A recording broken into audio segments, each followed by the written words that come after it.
মানুষ জুয়ার আড্ডায় বাধা দেয় না, মাগিবাজিতে বাধা দেয় না, গান বাজনায় বাধা দেয় না, বাধা দেয় না, এই বাধা দেয় ওয়াজে। সমস্যা কোথায়? ওয়াজের বক্তা যারা আছে তারা যখন চরিত্রের নমুনাটা বলে দেয়, পেশ করে দেয়, ওয়াজে মানুষ আসলে চালাক হয়ে যায়, সোরা ধুলে ফেলা। কথা দেখতে এখন আমার ভিন্ন সুর কয়েছে মাহফিলে রাজনৈতিক কথা বলা যাবে না। ভাই আমরা কি ওয়াজে রাজনৈতিক কথা কই? আবার এক শ্রেণী আছে ইসলামের রাজনীতি নাই। তুই আসলে ইসলামী বুঝো নাই, তোর কপালে খাটা পড়ছে, তোর মাথায় গিলু নেই। তুই ইসলাম বুঝো, ইসলামের রাজনীতি আছে না? তুই সূরা ফাতিহা করতে মানে পেশাব পায়খানা মানে ইসলামে কি আছে না নাই এটা তুই কওয়া। কথা ঠিক না? তবে ওয়াজে যারা বাধা দেয়, ওয়াজ যারা পছন্দ করে না, এই মানুষগুলো ভালো মানুষের চেহারা ভালো হলে অন্তর্য দেখবেন পচা। চেহারা ভালো হলে ভালো মানুষ হয় না, বডি ফিগার ভালো হলে ভালো মানুষ হয় না, বড় শিক্ষিত হলে ভালো মানুষ হয় না, জমিদারের বাচ্চা হলে ভালো ভালো মানুষ হয় না, ভাই তালুকদারের বাচ্চা হলে ভালো মানুষ হয় না। মানুষ ভালো হওয়ার জন্য অন্তরাত্মা ভালো হইতে হয়। অন্তরাত্মা ভালো হলে চেহারা কালা হলেও ভালো মানুষ। বেলাল হাফসি রাদিয়াল্লাহু তাআলা মানুষ কালো ছিল, কিন্তু জুতার তলের ধুলার দাম আছে আমাদের না। ওনার জুতার নিচে যে ধুলা পড়ছে, ধুলার মর্যাদা আমার মতো কোটি কোটি বেজল করে ব্যাখ্যাচিত করলে হবে না। ওনার জুতার তলার ধুলার দাম দেখি, আমার দাম তার সামনে কিচ্ছু নাই। কথা দেখি না বলে যে সরকারের হুজুরের কাম না। অনেকের ধারণা হুজুর খালি রাজনীতি। যারা এই কথা বলেন তাদের পায়ে হাত দিয়ে বলতেছি, চরমনের হুজুর খালি রাজনীতি করে। চরমনের হুজুরের হাতে হাজারো লাখো চোর ডাকাত বদমাশ সুফি দরবেশে পরিণত হয়েছে। অর্থাৎ খারাপ মানুষ ভালো বানায় চরমনের বিষয়ে, ওনার উসিলায় ভালো হয়। এরকম নজির একই জামালপুরে দুই একটা নাই? জোরে বলেন আছে না নাই? চরমনের হুজুরের কাজ কি? এক কথায় জবাব, গোটা আম্বিয়া ইকরামের নবীদের যেই কাজ ছিল চরমনের হুজুরের একই কাজ। নবীরা দাওয়াত দিছে, চরমনের হুজুরের দাওয়াত। অনেকেই একদল আছে আমাদের মতো টুপি দাড়ি সব আছে, নামাজ কালামও পড়ে, তার চরমনের দাওয়াত নাই। ভাই আপনি দাড়ি সেজদা দিয়ে মিথ্যা কথা বলেন। দাওয়াত যদি না থাকতো, চরমনের হুজুরের সোহবতে দেয়া হুজুরের দাওয়াত পাইয়া আজকের এই মজলিসে একজন লোক কি নাই নামাজ পড়ছেন? আগে নামাজ পড়েন নাই, চরমনের হুজুর দাওয়াত দিছে, বয়ান হুজুরের বয়ান সেটা হুজুরের সোহবতে দেয়া নামাজ ধরছেন, এরকম একটা লোক এখানে নাই? কারা কারা আছেন একটু হাত জাগাবেন। সত্যি সত্যি হাত জাগাবেন। যারা বিরোধিতা করেন তারা হাত তাকায় দেখেন, এই মাঠের ম্যাক্সিমাম হাত যাচ্ছে চরমনের হুজুরের দাওয়াতে তারা নামাজ পড়ে, চরমনের হুজুরের দাওয়াতে টুপি মাথায় দিছে, চরমনের হুজুরের দাওয়াতে জিকির করে, পাগড়ি বাঁধে। কথা ঠিক না? আর আল্লাহকে যদি কেউ পায় আর গোটা দুনিয়ার কিছু না পাইলেও তার ভিতরে কোনো আফসোস নাই, ব্যথা নাই, বেদনা নাই। গোটা দুনিয়া পাইছে, শুধু আল্লাহকে পায় নাই। এই লোক দিনের মধ্যে শান্তি নিয়ে মরতে পারবে না, শান্তি নিয়ে চলতে পারবে না। আর দুনিয়ার একটা বালির দানাও যদি না পায়, শুধু আল্লাহকে যদি পায়, এই লোক কলিজার মধ্যে অন্তরের মধ্যে সুখ নিয়ে শান্তি নিয়ে কবরে উঠতে পারে। তার কোনো আফসোস থাকে না, পাওয়ার কোনো ব্যথা নেই। আর যাদের আছে, জামালপুর শহরে যারা শিল্পপতি কোটিপতি আছে, যে খোঁজ নিয়ে দেখবেন ঘুমের ট্যাবলেট খেয়ে ঘুমায়। যারা বেশি সম্পদের মালিক আছে, যে দেখবেন ট্যাবলেট ছাড়া ঘুমায় না। নিজের বাড়িতে নিজের সামনে ছেলেরা জায়গা জমি নিয়ে মারামারি করে। ওই শহরেরটা আমার দিবা, মার্কেটটা আছে আমার দিবা, মার্কেটের দোকান আমার দিবা, আরেকজনের কাছে তুই নিবি, আমি কি করবো? বুঝলেন না বিষয়? ভাই দুনিয়া বেশি টাকায় শান্তি নেই, বেশি সম্পদে শান্তি নেই। দুনিয়ার কোনো বেশিতেই শান্তি নেই। আর আখিরাতের কাজে সবগুলাতেই যত বেশি করবেন তত শান্তি, তত মজা। কথা দেখতে ভাই বেশি বেশি জিকির করবেন, এটা কি মজা আছে না? বেশি বেশি সেজদা দিবেন, মজা আছে না? বেশি বেশি তেলাওয়াত করবেন, মজা আছে না? সারাদিন রোজা রাখেন। একদম লোক আছে খতম তারাবি দিয়ে ইফতার খাওয়ার পরে মনে হয় বাঁচবো না, শরীর আত্মাও ছেড়ে দিয়ে বয়ে যায়, এশার আজান দিলে লাভ দিয়ে উঠে মসজিদে ঢুকবে, এরকম আছে না? আরে ভাই শুয়ে থাকার থেকে এখানে তারা কোরআন তেলাওয়াত শোনার মজা বেশি, এই জন্য এখান থেকে দৌড় দেয়। সারাদিন রোজা রাখার পরে নামাজ হিসাবে তো যে দুর্বল হয় তাতে মাগরিব এসে মা বই দেওয়ার কথা, কিন্তু দেখা যায় মাগরিব এসে তো পড়ি, তারাবির নামাজ 20 টাকা দেবো, এদিক কইলেই অনেকেই শান্ত হয় না, এরপর আরো 2 টাকা নকল নামাজ পড়ার চেষ্টা করে। এই জন্য আখিরাতের কাছে শান্তি বেশি, কিন্তু আখিরাতের কাছে লোকজনের উপস্থিতি কম। যত ওয়াজ যত নসিহত আখিরাতের পক্ষে, দুনিয়ার বিপক্ষে, কিন্তু তারপরেও আমরা দুনিয়াদার, আখিরাতকে ছেড়ে দিছি, আখিরাত পিছনে বলাইছি, পায়ের তলায় বলাইছি। দুনিয়াকে যতই ভালোবাসেন, প্রত্যেকেরই জন্য নির্ধারিত একটা টাইম আছে, ভালো যতই বাসেন নির্ধারিত টাইমের পরে দুনিয়া আপনাকে আর লাগবে না, লাথি দিয়ে কবরে ঢুকে আদম নবী থেকে এই পর্যন্ত হাজারো লক্ষ কোটি মানুষকে দুনিয়া গিলা খাইয়া বলাইছে, এই জমিন খাইয়া হজম করে বলাইছে, জমিন এক ইঞ্চি ফুলে নাই, ফাঁপে নাই। এই জমিন থেকে যা উৎপাদন হয় তা খেয়ে আমরা ফুলা পাইতে দেখি। দুনিয়াটা মাথার থেকে বের করে দেয়। অনেকদিন পরে চরমনের হুজুরের মাহফিল, বিশেষ করে শায়েখে চরমনের মাহফিল জামালপুরে আপনারা করতে পারতেছেন, যাদের উসিলায় যাদের মেহনতে হচ্ছে তাদেরকে আন্তরিকভাবে ধন্যবাদ মোবারকবাদ জানাই। এক শ্রেণীর মানুষ জুয়ার আড্ডায় বাধা দেয় না, মাগিবাজিতে বাধা দেয় না, গান বাজনায় বাধা দেয় না, বাধা দেয় না, এই বাধা দেয় ওয়াজে। সমস্যা কোথায়? ওয়াজের বক্তা যারা আছে তারা যখন চরিত্রের নমুনাটা বলে দেয়, পেশ করে দেয়, ওয়াজে মানুষ আসলে চালাক হয়ে যায়, সূরা ধরে ফেলা, কথা দেখতে না। এখন আবার ভিন্ন সুর করে ওয়াজ দিয়ে মাহফিলে রাজনৈতিক কথা বলা যাবে না। ভাই আমরা কি ওয়াজে রাজনৈতিক কথা কই না?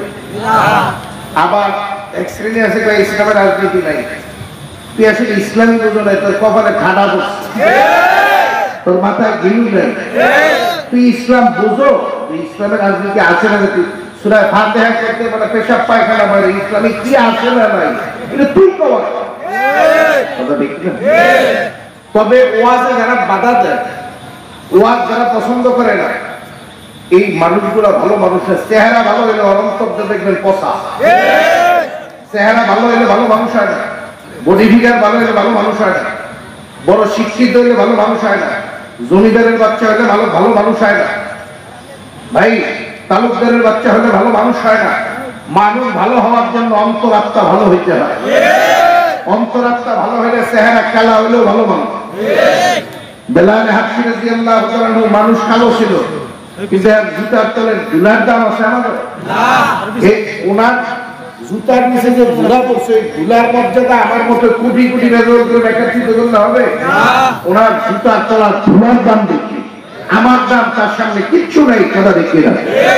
মানুষ তো কালো ছিল, দেখতে ভালো ছিল না, অশিক্ষিত ছিল। কিয়ামতের দিন লাশের পিঠে উঠা বেলাল হাবশী আল্লাহর দরবারে হাজিরা দিবে, সবার উপরে বেলালের মাথা থাকবে। মানুষ হয়েছিল কোটটাই প্যান্ট শার্ট পরে আমাদের সমাজে আমার মতো টুপি পাঞ্জাবি পরেও মানুষের আকার নিয়ে আকৃতি নিয়ে অনেক জানোয়ার বসবাস করে। দেখবেন তাদের আচার আচরণ কথাবার্তাটাও জানোয়ারের মতোই হয়। অনেক সময় অনেকে হুজুর এগুলা বলা বলা ভয় অমুকে নেতা অমুক খেয়ে বলাবো। যদি মানুষ দেখে মানুষ ভয় পাবে, মানুষ মানুষ নয়, হায় না জানোয়ার। মানুষ দেখে মানুষ ভয় পাবে না। অনেক ব্যথা, অনেক বেদনা, সব বলা যাবে না, সব বলা যায় না। মাহফিল আসছে, হুজুর আসবে, আপনারা খুশি না রাজা? ঠিক আছে তো ইনশাআল্লাহ। এখন আমার সংক্ষিপ্ত কথা হলো, অনেকেই বলে যে সরকার হুজুরের কাম না, অনেকের ধারণা হুজুর খালি রাজনীতি। যারা এই কথা বলেন তাদের পায়ে হাত দিয়ে বলতেছি, চরকোনার হুজুর খালি রাজনীতি করে। চরকোনার হুজুরের হাতে হাজারো লাখো চোর ডাকাত বদমাশ সুফি দরবেশে পরিণত হয়েছে। অর্থাৎ খারাপ মানুষ ভালো বানায় চরকোনার পিছিয়ে, ওনার উসিলায় ভালো হয়, এরকম নজির কি জামালপুরে দুই একটা নাই? জোরে বলেন আছে না নাই? চরকোনার হুজুরের কাজ কি? এক কথায় কোয়া, গোটা আম্বিয়া ইকরামের নবীদের যেই কাজ ছিল চরকোনার হুজুরের একই কাজ। নবীরা দাওয়াত দিছে, চরকোনার হুজুরের দাওয়াত। অনেকেই একদল আছে আমাদের মতো টুপি দাড়ি সবই আছে, নামাজ কালামও পড়ে, তার চরকোনায় দাওয়াত নাই। ভাই আপনি দাড়ি দেখে সেজদা দিয়ে মিথ্যা কথা বলেন? দাওয়াত যদি না থাকতো, চরকোনার হুজুরের সোহবতে দেয়া হুজুরের দাওয়াত পাইয়া আজকের এই মজলিসে একজন লোক কি নাই নামাজ পড়ছেন? আগে নামাজ পড়েন নাই, চরকোনার হুজুর দাওয়াত দিছে, বয়ান হুজুরের বয়ান ছিল, হুজুরের সোহবতে দেয়া নামাজ পড়ছেন, এরকম একটা লোক এখানে নাই? কারা কারা আছেন একটু হাত জাগাবেন? সত্যি সত্যি হাত জাগাবেন। যারা বিরোধিতা করেন তারা হাত তাকায় দেখেন, এই মাঠের ম্যাক্সিমাম হাত জাগছে। চরকোনার হুজুরের দাওয়াতে তারা নামাজ পড়ে, চরকোনার হুজুরের দাওয়াতে টুপি মাথায় দিছে, চরকোনার হুজুরের দাওয়াতে জিকির করে, পাগড়ি বাঁধবে। কথা ঠিক কিনা? তাহলে দাওয়াত নাই কোথায়? আপনি যে বললেন এটা মিথ্যা কথা হলো না ভাই। দাওয়াত দেওয়ার পদ্ধতি আমার একটা হতে পারে, ওনার আর একটা। ঢাকা যাবেন, টাঙ্গাইল হয়েও যেতে পারেন, ময়মনসিংহ হয়েও যেতে পারেন, আবার কিশোরগঞ্জে ঘুরেও যেতে পারেন। ভাই উদ্দেশ্য ঢাকা, উদ্দেশ্য আল্লাহকে পাওয়া। কি বলেন? তিনজনের পদ্ধতি দাওয়াত দেওয়ার ভিন্ন ভিন্ন হতে পারে কি পারে না? আপনি এক পদ্ধতিতে দেন, আপনি মনে করেন আমারটাই ঠিক, অন্যেরটা ভুল। আপনি তো ঘোরা, আপনার অন্তরাত্মা ভালো না, আপনার মস্তিষ্কের মধ্যে পছন্দ হচ্ছে, যার কারণে এই কথা বলে। এইগুলা করে করে ইসলামকে আজকে দুর্বল বানানো হয়ে কথা দেখি। আমি একেবারে 2 নম্বর কাজ, তাগিদ। 2 নম্বর কাজ কি? জামালপুরে কি হালকা জিকির হয়? তালিম হয়? মাসিক ইস্তেমা সব গুজারি? আমরা সিলেবাস দিয়ে দিছি, 1 বছরে 10টা সূরা বিশুদ্ধ করতে হবে, 2 রাকাত নামাজে 60টি মাসালা শিখতে হবে, এরপরে ওযুর ফরজ, গোসলের ফরজ, পাক পবিত্রতার মাসালাগুলা 1 বছরে সপ্তাহে 1 দিন ক্লাস নিয়ে, মাসে 1 দিন সবক নিয়ে, মাসিক ইস্তেমা সব গুজারের মধ্য দিয়ে আমরা এই রুটিন বাস্তবায়ন করার চেষ্টা করি, এই সিলেবাস বাস্তবায়ন করার চেষ্টা করি। ঠিক না ভাই? বাংলাদেশ, এই বাংলাদেশে অসংখ্য মসজিদে বয়স্ক কোরআন শিক্ষা মুআল্লিম ছেড়ে দিয়া হাজার হাজার বুড়া মুরব্বী জেনারেল শিক্ষিতদেরকে কোরআন তেলাওয়াত শিখিয়েছে, কোরআন শিক্ষা ব্যবস্থাপনা চরকোনায়। আজকে প্রায় গোটা বাংলাদেশের একেবারে কাঁচা 15,000-এর কাছাকাছি মাদ্রাসা দাঁড়াইছে চরকোনার শিক্ষাকে উসিলায়। চরকোনার শিক্ষা খালি রাজনীতি করে, উনি যে 15,000 মাদ্রাসা করলেন দেশের মুসলমানদের জন্য, ওনার কি 15,000 সন্তান আছে যে 15,000 সন্তান নেবো আমি মানাবো না? এই সম্পদ, এই মাদ্রাসা প্রতিষ্ঠিত করছে যে এই জাতিকে, এই মুসলিম উম্মাহকে বাঁচানোর জন্য। কথা ঠিক না? বাংলাদেশ কোরআন শিক্ষা বোর্ডে আমরা হুজুরের বয়ানের আগে একটু কালেকশন, এটা নিয়ে অনেকে হিংসুক যারা আছে, হিংসা আছে না? হিংসুক আছে না? ওনারা সমালোচনা করে সরকার পিসা টাকা পয়সা সব সাইকেল হয়ে যাবে, নিয়ে সরকার পিসা কি ভোগিনীর বলা চরকোনায় পিসায় কিন্তু অভাব। ওনাদের কি কিছুই নেই, ওনাদের কি পীরগিরি, কি ওনাদের ব্যবসা? যে দেখেন প্রত্যেকেই বড় বড় ব্যবসা বাণিজ্য করে খায়। ওনারা বাড়িতে যে আরাম করে না, মাঠে ময়দানে তারা কাজ করে, মেহনত করে, জায়গা জমি আছে, ব্যবসা বাণিজ্য আছে। ভাই চরকোনার পিসা হুজুরদেরকে দূরে থেকে সমালোচনা করে চিনতে পারবেন না, কাছে যেতে হবে, মিশতে হবে। এত বড় পীর, এত বড় আলেম, যার কথায় গোটা বাংলাদেশ হেলে আন্দোলনে লাখ লাখ মানুষ তার কথায় হতে হবে। সামান্য একটা জুতা আর একটা বান্ধবের লুঙ্গি গায়ে দিয়ে সারা বাংলাদেশ রিক্সাওয়ালা মুসাফা করে, মুসিদে কোলাকুলি করে, কোন প্রোটোকল নাই। নবীজির দরবারে যেতে কোনো প্রোটোকল লাগতো না, সাহাবা ইকরামের দরবারে প্রোটোকল লাগতো না।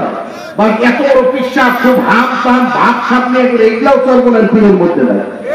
খুব সাদা মাথা, সাদা চুলে জিন্দেগি করে। বুঝতে পারছেন? খানা পিনার মধ্যে কোনো অত ভিআইপি টিআইপি কোনো কিছু নাই। খালি আমরা একটু এসি ভাই তেল ইশারা লাগতে খানাটা দিয়ে, আর যারা নামাজ পড়ে না, ঢিলা চুলুক পায় না, হেগুলো দিয়ে পাক্কা করাই। হুজুরের খানাটা নামাজি ব্যক্তিরা রান্না করবে, ঢিলা চুলুক যারা ব্যবহার করে তারা যাতে রান্না করে, আর তেলের ইশারাটা ঘরে হুজুরের খাবারটা দিবেন না। এইটুকু কি দেখি অন্যায়?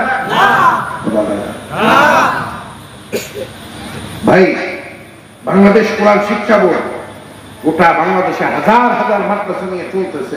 এই বোর্ডকে সহযোগিতা করার দায়িত্ব মুসলমান হিসাবে আমার, মুরিদ হিসাবে বাদ দেন, মুসলমান হিসাবে আমার আছে না নাই? হ্যাঁ, জোরে বলেন, আছে না নাই? আছে না নাই? আছে না নাই? আমি কি কোল্ড ড্রিঙ্কস জাতীয় খাবার একদম পছন্দ করি না, খাই না। যখন শুনলাম যে মুজু খাইলে 1 টাকা ফিলিস্তিনের মুসলমানরা, তখন দিনে 3-4 করে খাওয়া শুরু করছে, যাতে ফিলিস্তিনের বুঝলেন। আমার দায়িত্ব, কর্তব্য, গোটা দুনিয়া মাদ্রাসাগুলো মুসলমানের সম্পদ, মসজিদগুলো আমার সম্পদ, কথা দেখি না?